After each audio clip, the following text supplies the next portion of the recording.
qui mettait en difficulté donc du coup les libéraux sur le territoire. Il y a la plateforme de coordination du coup qui a été créée suite à ça. L'objectif c'était d'articuler les actions de chacun pour améliorer le parcours de soins et les sorties d'hospitalisation, que ce soit en ambulatoire ou pour ceux qui aussi ont des pathologies chroniques. L'objectif, c'est de travailler en collaboration entre les professionnels donc des établissements et les professionnels de ville. Donc nos objectifs, c'est de mettre en commun les compétences de chacun en alliant donc les innovations techniques, donc notamment les applications mobiles, les appareils connectés, la téléconsultation, faire gagner du temps à chacun et améliorer la qualité des prises en charge, tout en respectant le libre choix du patient et des professionnels de santé. Aujourd'hui, on travaille avec des communautés professionnelles de santé qui sont régies par les conventions de l'ARS qui ont été mises en place en 2019. Donc la plateforme de coordination en soi, elle a été créée surtout dans le cadre où les données de santé étaient considérées comme des données sensibles. Donc l'outil utilisé, c'est l'outil Indicare qui permet il y a plusieurs fonctionnalités. Et l'objectif surtout, c'est qu'il est sécurisé et qu'il permet un échange entre les professionnels. Donc entre l'établissement, la ville à la ville et la ville vers l'établissement. Donc l'objectif dans tout ça, c'est d'optimiser le temps soignant en utilisant donc autant l'outil que la plateforme de coordination. Donc nous, les coordinatrices, qui sommes le moyen humain derrière tout ça, qui supervisons donc du coup les demandes et qui s'assureront au quotidien que les patients soient bien pris en charge et bien suivis. Et l'outil est entièrement gratuit parce qu'il est mis gracieusement à disposition par les CPTS. Donc nous, notre rôle, enfin nos rôles, nos missions, on a un travail collaboratif avec les services hospitaliers, donc pour développer l'utilisation de l'outil au sein des services hospitaliers et des établissements, les former pour la bonne élaboration des demandes et leur suivi. Un travail collaboratif avec les professionnels de ville pour les former à l'outil, pour aussi suivre les demandes voilà, au quotidien et suivre aussi leurs difficultés et pouvoir les faire remonter. Un suivi personnalisé des prises en charge, donc c'est que ce que je vous disais, comme il y a une supervision, on s'assure à ce que toutes les prises en charge soient assurées au bon moment, au bon endroit par les bons professionnels. Un respect donc des règles professionnelles et déontologiques, donc on respecte le cercle de soins, le libre choix du patient, et un suivi des qualités de prise en charge avec la gestion des incidents. Ça peut partir du mauvais numéro de téléphone ou la mauvaise adresse, comme le détournement de patients ou d'autres problématiques. Donc évidemment, on rencontre des difficultés. Donc au sein des établissements, donc là on a de la chance par exemple avec le CHSF d'avoir une équipe dédiée qui réalise les demandes d'intervention, mais sur certains établissements, bah voilà, on est face aussi au turnover des équipes, aux vacataires qui n'ont pas l'habitude de déclencher par exemple. Donc voilà, pour les demandes d'intervention, des fois ça peut poser problème. Des soucis au niveau de la ville, donc ça peut être sur, par exemple, les périodes de vacances où il y a tous les professionnels de ville qui sont en vacances et donc on a du mal à trouver des solutions pour les patients. Les secteurs, on a des secteurs très très creux, que ce soit en Essonne ou ailleurs, et donc trouver des solutions, ça peut être compliqué. Et au sein de nous aussi, de notre équipe, parce que bah, turnover, plusieurs coordinatrices qui rejoignent la plateforme, et donc du coup, voilà, ça peut être, on va dire que c'est une difficulté, mais qui nous regarde. Donc, au niveau de l'outil Indicare, il y a à ce jour quasiment 900 membres qui ont l'outil, 35 services qui ont intégré, enfin, qui utilisent cet outil et qui déclenchent. Donc, il y en a eu 21 en plus en un an. Nous, on réalise un staff toutes les 2 semaines avec les chargés de projet pour remonter les difficultés du quotidien, voir les améliorations à prévoir. Ils nous annoncent les mises à jour de l'outil, et on parle de projets autour de la prise en charge des patients. Donc bon, ça c'est un peu les services qui utilisent l'outil. Donc au niveau du CHSF, il y a la maternité donc qui sont présents aujourd'hui, le service de diabétologie, la consultation pied diabétique, etc. La MAS, c'est la mission d'accompagnement en santé. Donc c'est un service de la CEPAM avec qui on travaille en collaboration pour soit la liste d'attente médecin traitant, soit aussi pour les difficultés sociales, entre guillemets, des dossiers sociaux qui sont en cours pour les patients. Donc, à savoir, quand vous êtes face à un patient qui n'a pas un dossier de sécurité sociale à jour, on est en contact avec eux directement et on peut se renseigner où en est le dossier. Voilà, pour les autres établissements, je vous laisserai voir. Donc, l'outil, il permet d'assurer une prise en charge qui sera réalisée en ville. Il permet d'utiliser les discussions. On utilise beaucoup avec Myriam. Réaliser des demandes de prise en charge via l'interface de coordination. Vous faites une demande d'intervention et vous pouvez formuler une demande d'intervention. Une accessibilité au niveau des constantes et de l'EVA.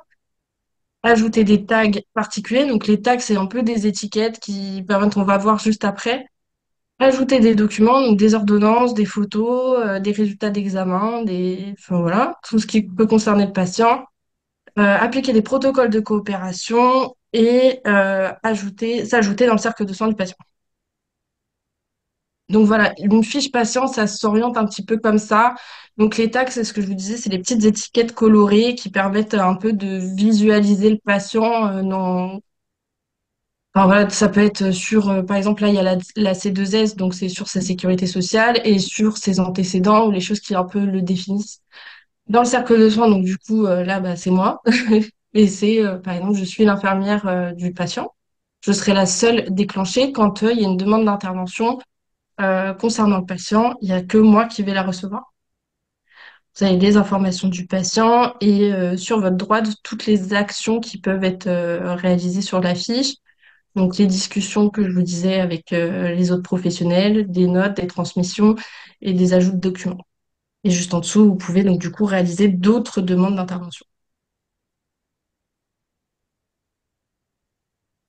Donc, en 2023, la plateforme de coordination, elle a comptabilisé quasiment 7000 demandes, résolu 256 incidents, un délai de prise en charge à plus de 87% en moins de 24 heures, avec un respect aussi de la distance entre les professionnels et le patient. Voilà, il y avait 31 services utilisateurs et 59 professionnels utilisateurs à ce moment-là. Donc, les protocoles de coopération, les CPTS ont organisé des camps de formation sur les protocoles cystite et odynophagie, ce qui permettait aux pharmaciens et aux infirmiers de pouvoir prescrire des ordonnances d'antibiotiques aux patients qui étaient atteints de cystite ou d'odynophagie en fonction des tests et des signes cliniques, un peu pour désengorger les urgences et faciliter la prise en charge des médecins traitants. Donc, il y a eu au total 39 professionnels qui ont été formés et on a comptabilisé quasiment 300 prises en charge par les protocoles, par les professionnels qui ont été formés. Et pour la liste d'attente numérique médecin traitant qui a été mise en place l'année dernière, il y a eu 171 patients inscrits et dont 110 demandes résolues. Donc, ça veut dire qu'il y a 110 patients qui ont trouvé un médecin traitant en passant par cette liste.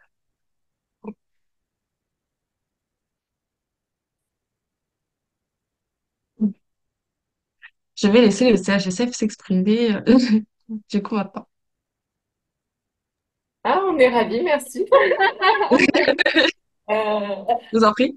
du coup, pour le suivi de... Donc, on a effectivement une convention aussi avec des professionnels libéraux qui font part de l'association Espace Vie. Donc, pour le suivi de grossesse, quand c'est des grossesses physiologiques, elles sont suivies par les libéraux, mais il faut quand même faire une demande d'inscription puisque vous nous m'entendez bien? C'est bon.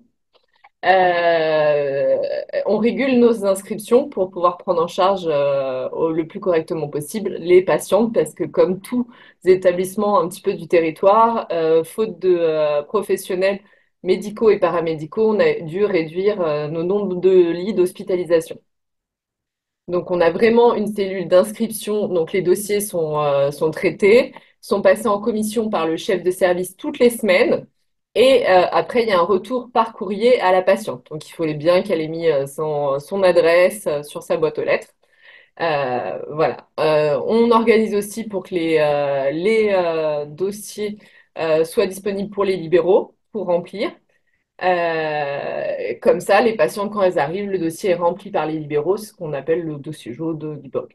Là, depuis décembre, on a développé un dossier informatique qui est en cours, mais on a des problèmes pour le communiquer aux libéraux l'accès, parce que comme on a eu notre fameuse cyberattaque, on est un peu surveillé par l'ANSSI et que pour l'instant, tous ceux qui ont accès à nos dossiers doivent avoir une adresse mail CHSF. Donc c'est infaisable pour l'instant de créer des adresses mail CHSF à tous les libéraux. Voilà. Pour les échographies obstétricales, bien sûr, les échographies, on a très peu de plages d'échographie, donc on les réserve principalement à nos patientes qui ne peuvent pas avoir d'autres couvertures, qui sont vraiment sans couverture, donc carte passe, ou des échographies de référence d'âne. Euh, on adresse aussi en libéral toutes nos patientes pour des suivis de grossesse à haut risque, donc avec les monitorings, les suivis de grossesse par les sages-femmes libérales pour les diabètes et autres HTA, souvent en parallèle avec nos explorations fonctionnelles.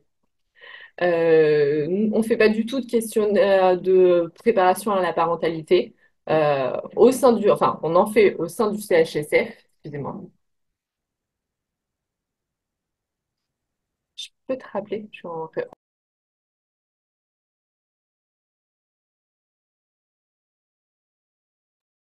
voilà.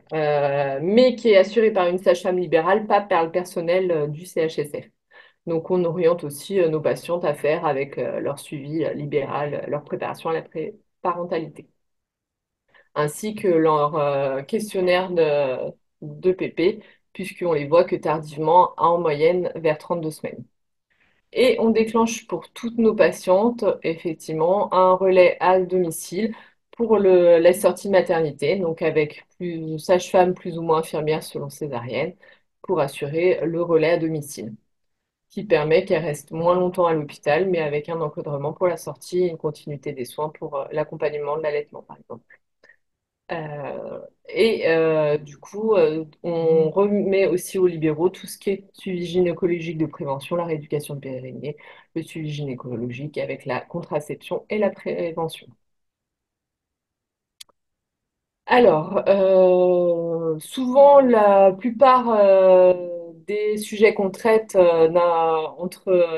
il y a une interaction entre l'hospitalier et le libéral, c'est des problèmes de cicatrisation de césarienne. Donc, la procédure, c'est de déclarer l'incident sur la plateforme. On ajoute bien les photos de la fiche patient, ce qui permet le suivi aussi de la cicatrisation. Et du coup, nous, on joint une ordonnance pour la poursuite des soins avec donc la poursuite des soins jusqu'à la cicatrisation complète avec plus ou moins méchage. Voilà. Donc, ça permet de Là, il y garder. en a eu, pardon, là, il y en a eu une vingtaine, hein, ce qu'on disait avec Myriam, c'était Oui, ça?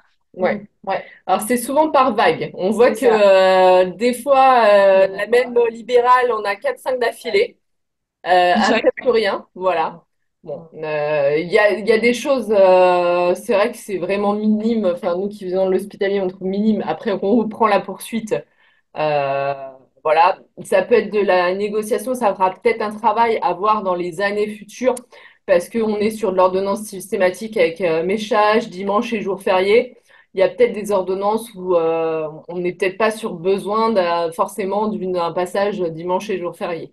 Donc à voir comment Mm. travailler ça par la suite pour être au mieux. Voilà.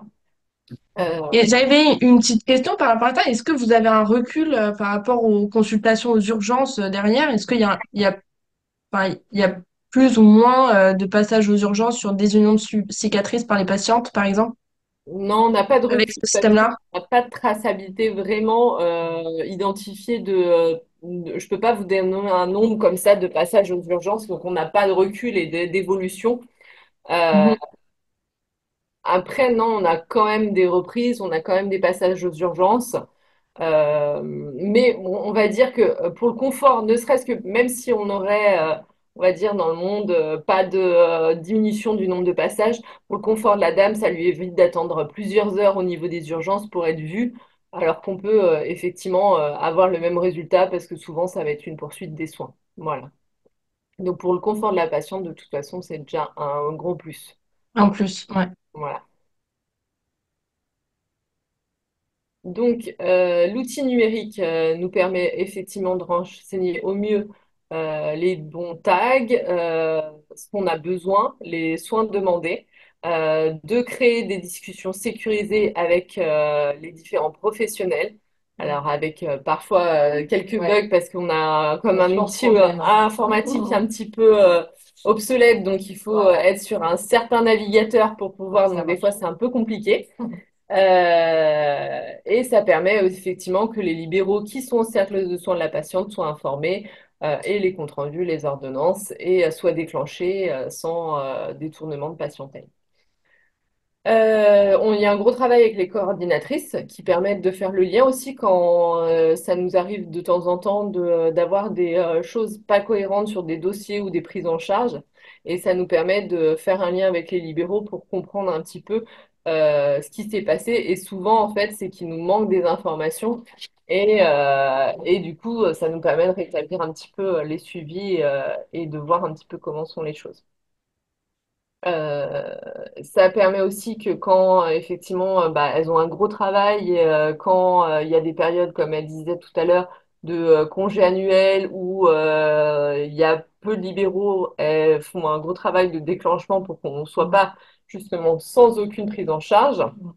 Enfin voilà, donc du travail quotidien assez colossal. Et elles s'assurent tout ce qui est traçabilité et qualité. Donc elles font vraiment le lien et ça nous permet aussi, on va dire que c'est vraiment un gros plus ces coordinatrices parce que comme j'expliquais souvent, bah, c'est vrai que nous en hospitalier, bah, il y a Myriam qui fait les déclenchements depuis quelques années et qui est là, mais après quand il y a tous des incidents, on ne peut pas avoir chaque libéraux en ligne traiter le problème tout de suite parce que bah, des fois on est sur autre chose hein, comme tout professionnel. Et du coup, ça permet de faire bien le lien et de gérer les deux côtés et de voilà. Sur les axes d'amélioration pour 2024. J'ai envie de dire continuer la coopération, voilà. Continuer, bah, peut-être, comme je disais tout à l'heure, peut-être travailler un petit peu plus sur voir comment on peut améliorer cette prise en charge de cicatrices, peut-être arriver à tracer un peu plus et dans un avenir dire si on a moins de passages aux urgences ou pas, avoir des extractions de données et des statistiques. Et peut-être améliorer ses qualités d'ordonnance, je vous dis peut-être avec des fois pas besoin forcément d'un passage le week-end ou d'échanges avec les professionnels. Peut-être, mais je pense vient le lien de Care, bah, permettre aussi d'avoir un lien et de faire des petits moments dans l'année où les deux parties, que ce soit le libéral et l'hospitalier, se rencontrent, soit à travers de webinaires ou de réunions en tout genre. Voilà. Ouais.